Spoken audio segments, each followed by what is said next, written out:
year was 2027. Advances in biotechnology were helping people improve their physical and mental abilities to an amazing degree. Provided, of course, they had enough money. A new breed of people was emerging, half human, half machine. And in Detroit, at least, not everyone was happy to see it. I'd just landed a job as head of security at Sarif Industries, a cutting-edge biotech firm. David Sarif himself handpicked me for the job, said he needed me to keep his people safe. My ex, Megan Reed, was one of them. Brilliant neuroscientist, Megan had found a way to make augmentation safe and affordable for everyone. All she had to do was present her research to Congress.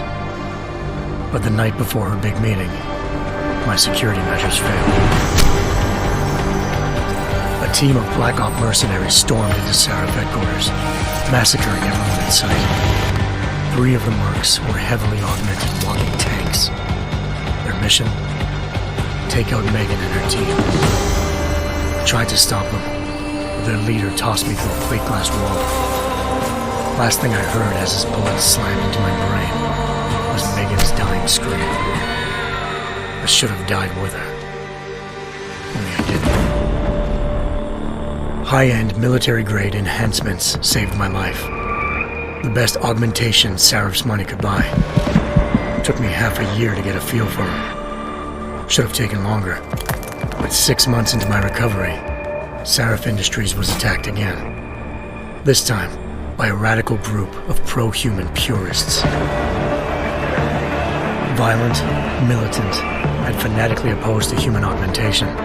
They claimed to be members of Humanity Front, a non-profit organization that wanted the UN to limit biotechnology research. The thugs broke into Sarif's factory and found machinists working overtime on a top-secret military augment called the Typhoon. Sarif sent me to retrieve it, and when I did, I found one of the so-called purists next to it, wired with cerebral implants, trying to download its classified specs. Obviously, something more was going on. The AUG killed himself before I could question him. Sarif ordered me to dig deeper, so with the help of Frank Pritchard, Sarif's head of cybersecurity, I did. Turns out a second hacker had been controlling the AUG's actions from somewhere off-site.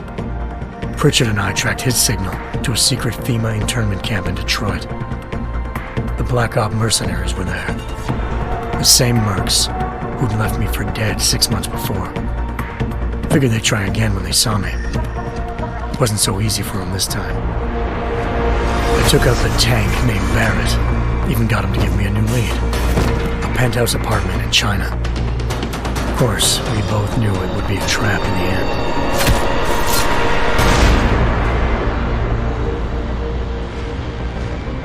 Hengsha Island, China. Home to a city so crowded, they had to build a second city on top of it. Trying to find clues in Hengsha wouldn't be easy. Lucky for me, I wasn't alone.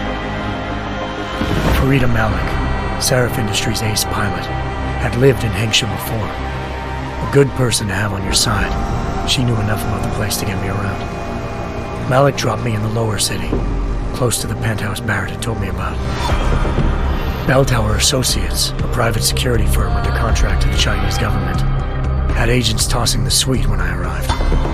Just not for the reason I'd been expecting. Turns out the man who lived there was a criminal hacker named Van Bruggen. The same hacker who'd been remotely controlling the AUG in Sarif's factory. Van Bruggen's panicked decision to force the man to commit suicide had been a mistake. Now his mercenary partners were gunning for him, and I needed to find him before they did. Locating Van Bruggen meant playing nice with the Triads, Hengsha's organized crime lords.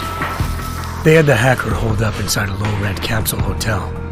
By the time I found him, Van Bruggen had no qualms giving up the woman who hired him. Zhao Yunru, president of the Taiyang Medical Corporation. According to Van Bruggen, Zhao wanted to monopolize the augmentation industry and had hired Black Op mercenaries to destabilize her competition. Sarif Industries was at the top of her list. To prove this, I needed to get inside TYM and grab a surveillance hologram off a server. I suspected Van Bruggen was hiding something when he told me this, but nothing could have prepared me for what I saw. Megan wasn't dead. She and her 4 best researchers had been kidnapped, spirited away somewhere while their kidnappers made it look like they were dead. Desperate to learn more, I confronted Zhao in her penthouse. She claimed to be a pawn in a bigger plan, and hinted at a group so powerful it controlled global interests at a whim. Then she slipped into a panic room and hit the alarm, forcing me to make a very quick exit. I figured Zhao was lying, but part of her confession made sense. David Sarif had been worried about his people. So worried, he'd required all of them to have subdermal locator devices surgically implanted. The GPOs would have been broadcasting the day of the attack. But Zhao said a single call to Picus, the world's leader in global 24-hour satellite news, had turned those signals off. I needed to fly to Picus headquarters in Montreal if I wanted to learn more.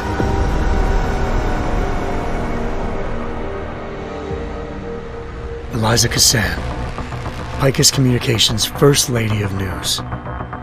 Malik thought I was reaching when I told her Eliza was involved in this. The world's most famous news anchor, working with a mercenary hit squad. But when I confronted Cassan in her office, she freely admitted to jamming Detroit's satellites the night Megan's team had been taken. Said she's just been following her commands. I suspected she wanted to say more. But Black Op mercenaries showed up looking to shut us both down. And just like that, the Eliza I'd been talking to disappeared. The mercs were led by an augmented killer I crossed paths with twice before, Fedorova, a woman who'd made silence her best friend. She waited for me to track Eliza's transmission to a secret server room underneath the Picus complex, then jumped me from behind. A deadly fight ensued. I made sure she never moved silently again. With Fedorova down and no one left to keep Eliza quiet, she reappeared. Turns out Picus's First Lady of News wasn't a lady at all. She was a sophisticated AI program, engineered to monitor data streams and control what people believed. Eliza told me the mercs had brought in a Humanity Front doctor named Isaiah Sandoval to remove the scientist's implanted tracking devices while Detroit's satellites were down. She also told me to speak to David Sarif if I wanted to learn more. By the time Malik and I got back to Detroit, tensions between normal and augmented citizens had reached a flashpoint. Riots were breaking out in several cities. The UN was being urged to intervene. Sarif was trying hard to convince Hugh Darrow, the inventor-turned-philanthropist who'd once been a leading proponent of enhancement technologies, to help stop a possible regulatory vote. Sarif had a lot riding on Darrow. Megan's discovery would have given millions of people the chance to evolve beyond their normal human abilities, and at the same time catapulted Sarif Industries to the top of the Fortune 500. According to Sarif, Megan's kidnappers knew this, and didn't want people evolving unless they controlled how it was done. He called his enemies Illuminati, and urged me to keep searching. Determined to do so, I tracked down Sandoval via America's most outspoken augmentation opponent, Bill Taggart, Sandoval's boss and founder of Humanity Front. Sandoval admitted to operating on Megan's team when I confronted him, but said he hadn't removed their GPLs. He'd merely switched them to a different frequency. Pritchard was able to trace one of the signals to China. Malik and I immediately took off in pursuit. Unfortunately, the Illuminati were one step ahead.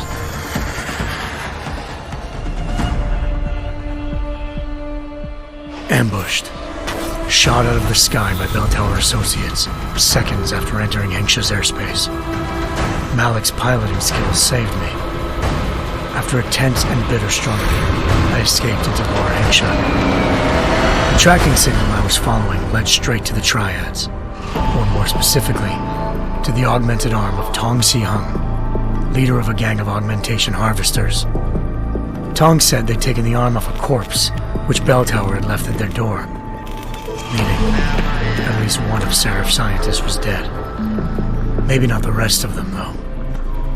Tong pointed me to a port used for human trafficking and helped me slip aboard a bell tower ship. It was sailing to Rifleman Bank Station, a military base in the South China Sea. Bell Tower was holding kidnapped civilians as prisoners there, and using them to perfect the Hyron Project, a human-computer interface that left most of its test subjects dead. My search for Megan would have ended then, if not for a mysterious ally named Quinn. In exchange for my help exposing Bell Tower, he slipped me aboard a second ship headed to Singapore and an Illuminati-run biotech facility called Omega Ranch. 3 of Seraph's scientists were there, forced by their captors to create a technology capable of remotely shutting down augmented abilities. Thanks to an emergency recall notice issued by the World Health Organization, millions of people all over the world already had the biochip installed. With the help of the scientists, I tracked Megan to a private section of the ranch. There, I ran into Yaron Namir, the walking tank who'd put a bullet in my brain the first time we met. He'd teamed up with Zhao and was hoping to catch me off guard. Their little ambush didn't work. I found Megan in a suite belonging to Hugh Darrow, the billionaire philanthropist who Seraph had called on for help. Darrow had convinced her to go along with the biochip plan by promising to sabotage the tech. As she was explaining this, Darrow appeared in a global broadcast, telling the world that augmentations would be the death of mankind. Then he activated the biochips to prove his point. All over the world, augmented people flew into a killing frenzy. Darrow had betrayed everyone, and it was up to me to set things right. To do it, I had to reach Panchaea, a massive installation in the Arctic Ocean. As I raced through corridors built by an all-augmented workforce, I saw death and destruction firsthand. By the time I shut down Darrow's broadcast, I knew the damage he'd done. Still, humanity's future remained unclear. How would the world react to this sabotage? Would people ever regain their faith in augmentations again? What would be the Illuminati's next move? Only time could give us the answers.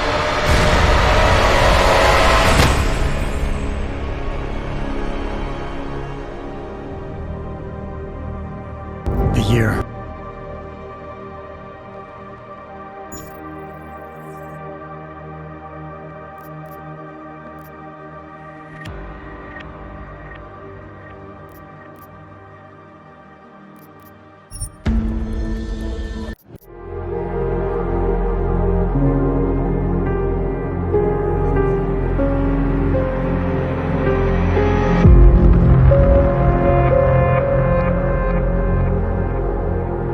It was my first undercover mission for TF-29. They had me undercover as an inmate inside an AUG-only supermax known as the Penthouse.